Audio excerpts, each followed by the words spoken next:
Santo Arsenius Agung Pertapa. Arsenius dikenal sebagai pejabat tinggi di istana Kaisar Theodosius di Konstantinopel. Selain mengerjakan tugas-tugas wajib kenegaraan, ia juga menjadi guru dan pendidik bagi putra-putri Kaisar Theodosius. Dalam kedudukannya ini, Arsenius dikenal kaya raya. Harta miliknya yang berlimpah itu cukup untuk memuaskan semua keinginan dan hawa nafsu duniawinya. Tampak jelas bahwa Arsenius berfoya-foya dengan kekayaannya itu. Namun sesungguhnya ia sama sekali tidak merasa puas dan tidak tenang. Lama-kelamaan ia mulai merasa bahwa kepuasan dan ketenangan batin tidak bisa diperoleh dengan hidup berfoya-foya. Ia mulai mengubah cara hidupnya dengan lebih banyak meluangkan waktu untuk merenungkan makna kehidupannya di dunia ini. Lambat laun, berkat rahmat Allah yang dicurahkan kepadanya, ia mulai mengerti dan menyadari kehampaan dan kesia-siaan kekayaan dan hormat duniawi.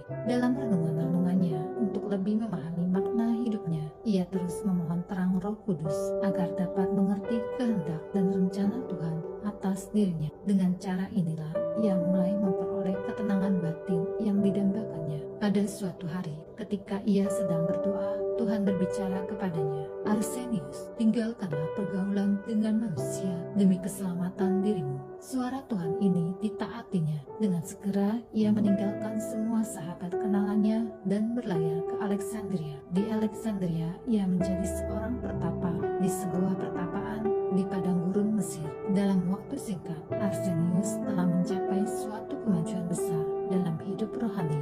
Ia menjadi seorang manusia baru yang saleh, rendah hati, dan sabar. Di pertapaan itu, ia sekali lagi mendengar panggilan Tuhan. "Arsenius, carilah sebuah tempat yang lebih sunyi, karena keheninganlah dasar keselamatan." Arsenius menaati suara Tuhan itu. Ia pergi dari pertapaannya yang pertama dan mendirikan sebuah gubuk pertapaan yang jauh dari sahabat-sahabatnya. Pada waktu mau meninggalkan rekan-rekannya, ia berkata, "Tuhan tahu betapa besar cinta kasih-Mu kepada kamu sekalian. Akan tetapi tidak mungkinlah bagi aku untuk serentak bergaul dengan Tuhan dan manusia." Di pertapaannya yang baru, Arsenius semakin bertambah maju dalam cara hidup rohani. Banyak orang datang kepadanya meminta bimbingan rohani. Biasanya ia tidak banyak bicara.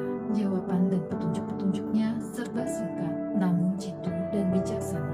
Beberapa kali ia pindah